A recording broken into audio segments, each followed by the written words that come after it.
Welcome back, or welcome if you're just joining us. It's the France 24 debate. We're looking at the grief and anger in Baghdad following what could be the worst suicide attack in its history. The death toll has risen to 213 from the attack Saturday overnight into Sunday that struck a major commercial center in the capital. With us, New York Times Paris Bureau Chief Elisa Rubin. Welcome back. Welcome back from Tunis to Zaid al-Ali, author of The Struggle for Iraq's Future. From Abu Dhabi, Faisal al-Yafai, chief columnist for The National. And just outside Washington in Alexandria, Virginia, Abbas Kadim, a fellow at Johns Hopkins and the president of the Institute of Shia Studies.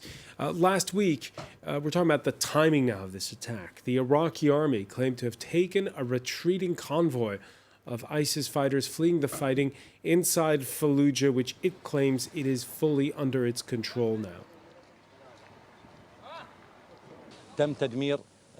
We've destroyed hundreds of vehicles carrying the terrorists, light and medium weapons and ammunition. Hundreds of members of this terrorist organization were killed, and their bodies are still scattered in the desert. Now the operation has started to pursue them deep into the desert. Lisa Rubin, is there a causality between the attack of this weekend in Baghdad and the recent retaking of Fallujah, which is not very far from the Iraqi town? It's always difficult to say that there's exact correlations, but clearly it's one thing to hold ground, and that was something the Islamic State did quite successfully for a while, also in Syria, and it's seen that erode, and there has been a considerable increase in a variety of places in its effort to use bombings, which you can, even if you're scattered, even if you don't hold ground, you can manage to orchestrate. And so, yes, I do think that, but could one guarantee that if they were still in Fallujah, there wouldn't be a bomb in Baghdad? No, I don't. Do you get the sense, after covering, of course, the attacks here in Paris, after covering the ones in Brussels, that, well, they don't really need this caliphate. They can just have on a steady diet of these horrible bombs, and they manage to occupy our news cycle? Well, that is certainly the case, but I think from their point of view, the caliphate was an enormous benefit in terms of their ability both to recruit people and to raise money. When you can actually recruit people to a place and train them in a place that you control, obviously that's an advantage. And they were able to raise money from people who supported them because they could say that they had this, put this forth as having attained a sort of Islamic ideal on earth, whether or not, most people didn't believe that, but you don't need very many to fund the movement to some degree. You're talking about them in the past tense. I want to bring Faisal al-Yafai on this in terms of the is it the beginning of the end of the caliphate, and that partially explains why we're seeing the attacks like the one at Istanbul airport, like the one in Dhaka, the capital of Bangladesh, and like the one in Baghdad? Well, the end of the caliphate has been a little bit like the al-Qaeda number 2. The Americans, I think, have killed 14 al-Qaeda's number 2s, and I think the end of the caliphate has been much predicted. There is a link, of course, with Fallujah being the first city in Iraq that ISIL took, even before they declared the caliphate. And I do think that there is a sort of a last gasp element to this. The Iraqis took Fallujah from the Islamic State quite quickly. I was a bit surprised. I actually expected them to put up more of a fight. I suspect this is a last gasp, a sending of some bombs into Baghdad before they retreat north to Mosul. It'll be in Mosul that the big battle will be. I'm actually more convinced that the element about holding territory really does matter. I don't think that ISIL will fare very well if it tries to do the al-Qaeda model of being on the run endlessly and attacking. I think the fact that they have had these twin cities, Raqqa and Mosul, has allowed them to draw in recruits. That, of course, has been a big draw in and of itself. But you have drawn in recruits, you have taxed people, you have allowed places that people can hold territory, that they can organize. Look at all the industrial zones in Fallujah they are now uncovering that have become bomb-making factories. So holding territory really, really makes a difference. And once the once the stronghold in Mosul and Raqqa is overturned, then we will be able to see what type of terrorist organization they will morph into. For now, they are very much like a conventional army with a conventional address, and why it is astonishing to me that 2 years on, nobody has gone after those two conventional addresses. Let me bring it on this, Zaid al-Ali. Zaid, the plan was for the Iraqi forces and their proxies to head north. They weren't supposed to go after Fallujah at this time. Why did they go after Fallujah first? Well, I'm not a military strategist, but the idea that was floated publicly in Baghdad according to many analysts, was that the prime minister was trying to save himself. The prime minister, al-Abadi, was in the midst of some terrible political crisis that one of the other speakers alluded to earlier, and that the initiative to try to liberate Fallujah was a very convenient way to distract political and public opinion away from that political crisis, and to try to regain momentum in the context of and that type of context. Whether or not that's true, it's very difficult for me to say. There may very well have been a real military imperative to retaking Fallujah. After all, Fallujah really is right next to the capital. But the next step, which everyone seems to agree on, clearly is Mosul. But before we can talk about the end of the caliphate, what I think is important to remember at this stage is that while ISIS, its days in Iraq seem to be numbered, and that it's definitely lost a lot of wind in its sails, and that one can predict with a fair amount of certainty that ISIS will be pushed out of Iraq perhaps this year, if not this year, then next year, then the question becomes, well, what happens in Syria? It seems difficult for me to believe that Baghdad will tolerate that Raqqa will remain under the control of ISIS for very long, particularly if these suicide bombings keep taking place at the same level of intensity. And that opens up the possibility that the Iraqi forces may end up having to invade Syria, which opens up a whole different set of issues. Abbas Kadim, do you agree? I think to a large extent it depends. I mean, Zaid talked about several topics, but I really don't have any objections to what he said. All right, let's pick up on one of those main points. Many saw the offensive to retake Fallujah as the prime minister's way of regaining the upper hand in Baghdad at a time when Abadi's authority was being contested, particularly from within the Shia community, what was supporters of cleric Muqtada al-Sadr occupying parliament and the Green Zone. It was a handy distraction, say critics of the prime minister. What do you think of that, Abbas Kadim? I mean, again, something that, this is a case of doomed if you do, doomed if you don't. Let's remember also that the Sadrists who sacked the building of the Council of Ministers are not that thrilled about what has been done with Fallujah. So they are pretty much the only ones in the Shia camp who did not seem to be celebratory about the liberation of Fallujah to the level of other Iraqis have been. So if it is to please them, then that was it didn't at least work out. But I believe that it was a no-brainer to go and retake Fallujah. In fact, the Iraqi government should have done it a long time before. We know that the decision of the Iraqi government is not always made in Baghdad. There were so many pressures from the American side, from other sides that leave Fallujah alone for now or save it for last. I think it would have been a grave mistake to go to Mosul that far from Baghdad, while you have a very troublesome town that is completely in the hands of the terrorists, as close to Baghdad as Fallujah is, as they just has alluded to. So taking Fallujah was clearly a strategic move in the right direction. If it came with the tag that it was there because of a political decision, then there is nothing wrong with doing the right thing, even if it had some political sort of benefits for the prime minister. Hitting two birds with one stone is not that sinister if you ultimately All right, so but now, Elisa Rubin, now Fallujah has been taken, and we saw, of course, the attack of this weekend. Can we expect this rivalry to brew again between, on the one hand, the Prime Minister and those loyal to Muqtada al-Sadr? Yes, I certainly think that is not put to rest by anything that's happened. If anything, it will be intensified.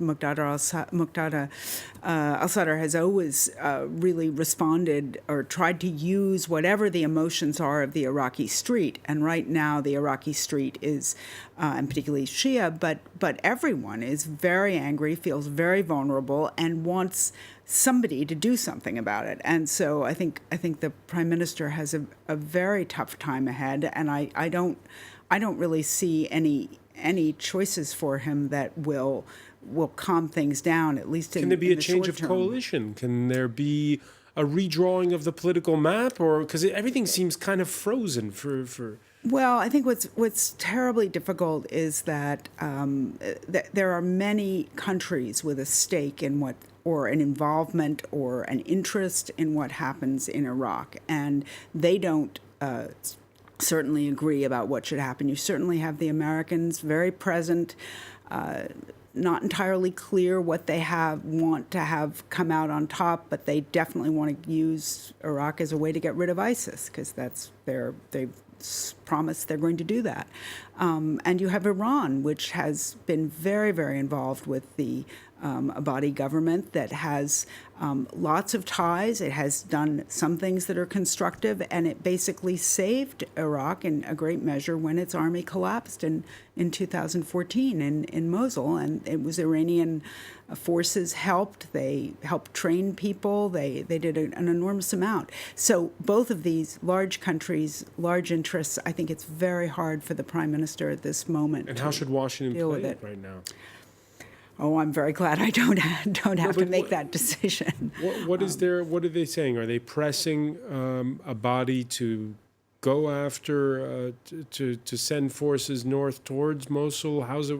I think they're trying to lay the groundwork for that. As one person said, you really couldn't do Mosul right away, not only because it's a long way from Baghdad and Fallujah was in the Islamic State's hands, but also because Mosul is much, much bigger, and there are many more Islamic State forces there, but there's also, it's a much more Sunni area. It's never been completely tied to Baghdad. It's been, so I think it will be much harder. It's a much harder military mission. Fallujah is smaller, but it's also been lost many times over. Can I just say just one thing, just briefly in reaction to that? I agree that Mosul is very likely to be more difficult than Fallujah, but I would say the reason why that is because of its size. Obviously, it's possibly 10 times the size of Fallujah. But to describe Mosul as being less tied to Baghdad than Fallujah, or to describe it as being more Sunni, is wrong. I mean, Mosul is a provincial capital, which means that you have a huge number of people in Mosul who did receive government salaries, as opposed to Fallujah, where almost no one did. And Fallujah is an entirely Sunni city, whereas Mosul, up until the Islamic State invasion, was a very diverse city, with all sorts of people making up its population. And that diversity, even though much of that diversity is gone now as a result of the Islamic State, what it means is that the people of Mosul are much more likely to be willing to go back to multiculturalism, whereas in Fallujah they never experienced that at all, not before the war, not after. So to describe the place as being more Sunni is not correct, I would say. No, you're absolutely right, and I misspoke in saying that. What I was trying to convey was that the environment around Baghdad is much more mixed and has been for a long time. But you're completely right that they're similarly. Lots of reactions have come in on the hashtag F24 debate, this one on Facebook. And I got to say, a lot of people pointing the finger at the United States among the viewers.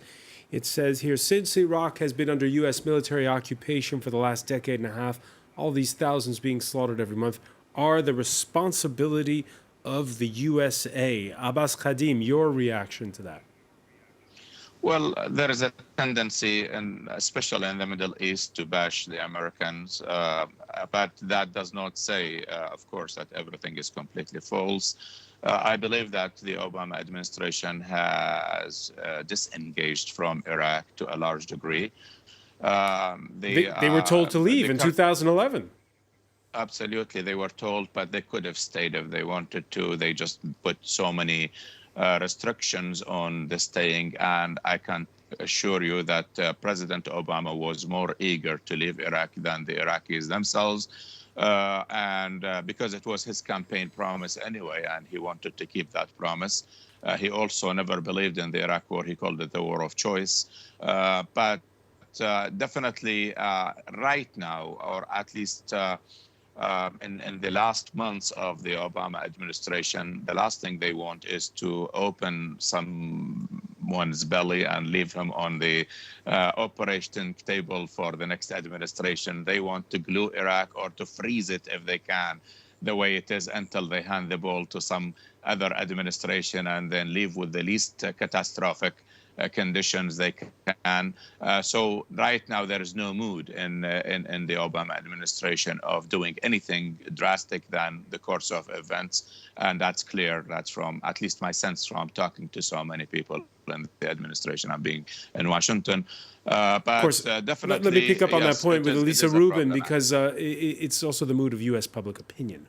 Yes, I don't think anyone wants to go back in. In fact, the Americans have gone to some lengths to not discuss publicly how much they are helping the Iraqis. It's not been publicized in any way, really, compared to other times the Americans have been present.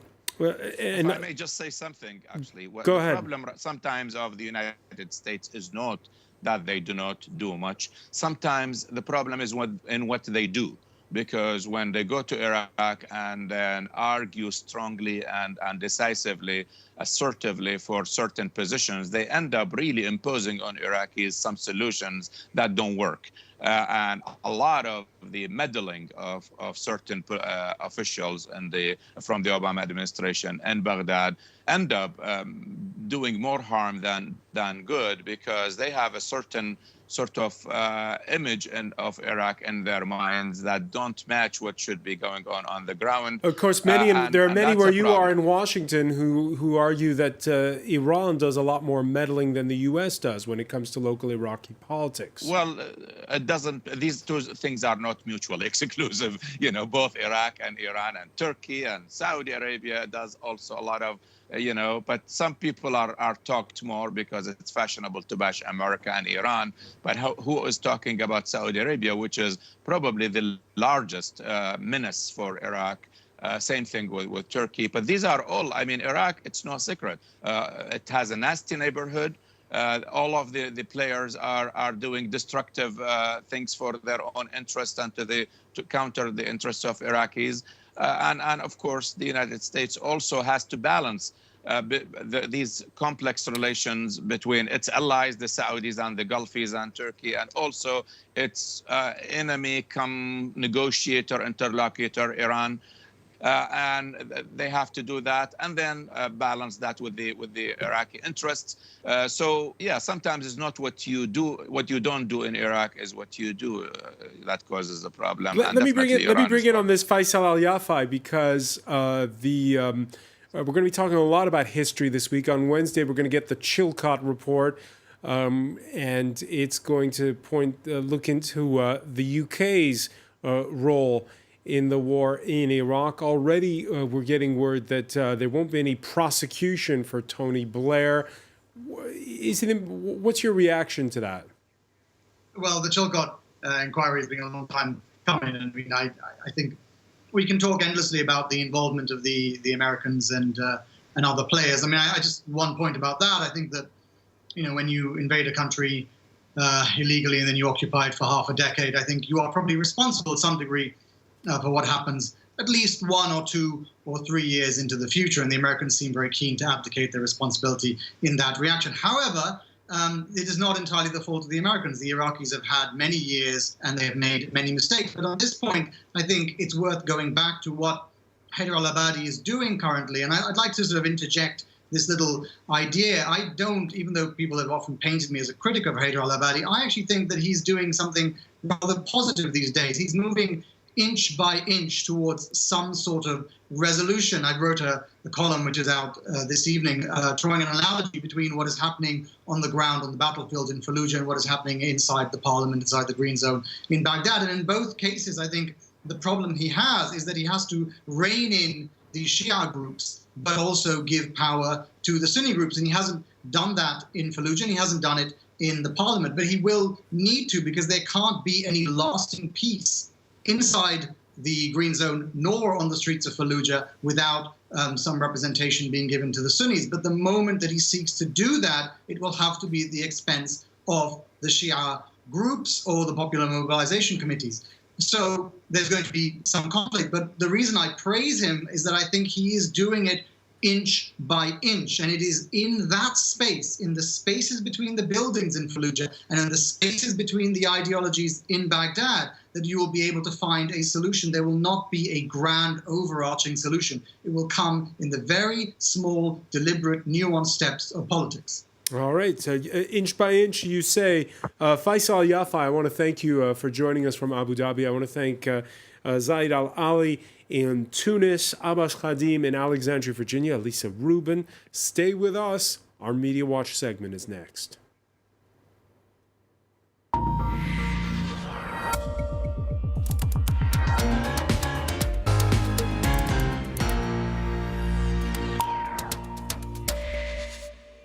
And we say hello to Emma James. Lots of reactions online to this story. Yes, absolutely. And it looks as though basically Iraq really just wants people to show that they care. Last week when we had the attack in Istanbul, again, there were claims that not so much attention was given to that as when we had attacks in Paris and Brussels or Orlando, for example. Even the president of Turkey saying that he felt the international response politically was more muted. But it almost seems as though because of the sheer number of attacks that happen and the number of bombings that happen in Baghdad, that we've almost become hardened to it, almost immune to it. Haider Al-Khoi says, if Paris deserved a minute of silence, Baghdad deserves the whole world to fall silent forever. Because, of course, we know at least 213 people have died. The Washington Post says the worst ISIS attack in days is the one the world probably cares least about.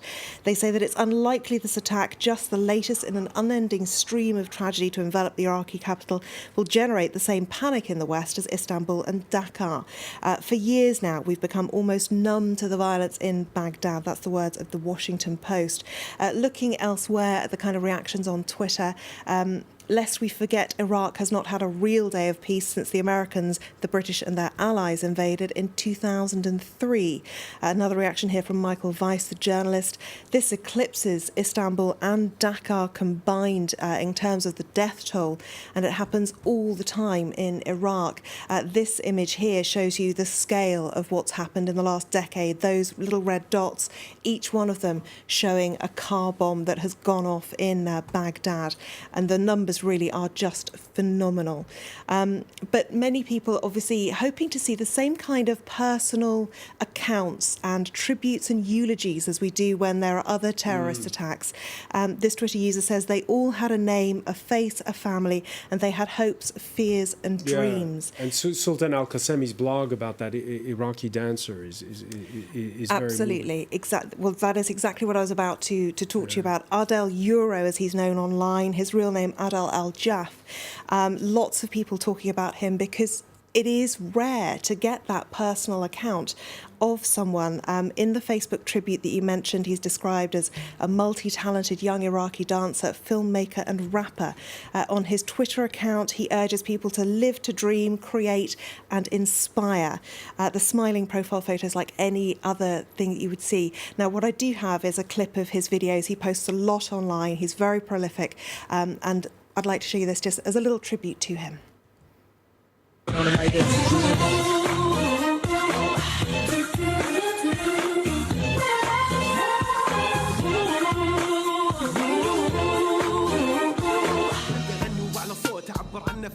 ودي اطلع كل هموم وكل شي صار وجاري منه اللي قال لك في تقشف فيضانات وشلالات ما في اصلاح ولا تغيير ابدا ما نملك الحالات وين نروح اليوم مكان اجمل ما فيه الفيضان انك في بيتك اركان ها كيف الحال فتح لذنك واسمع القوافي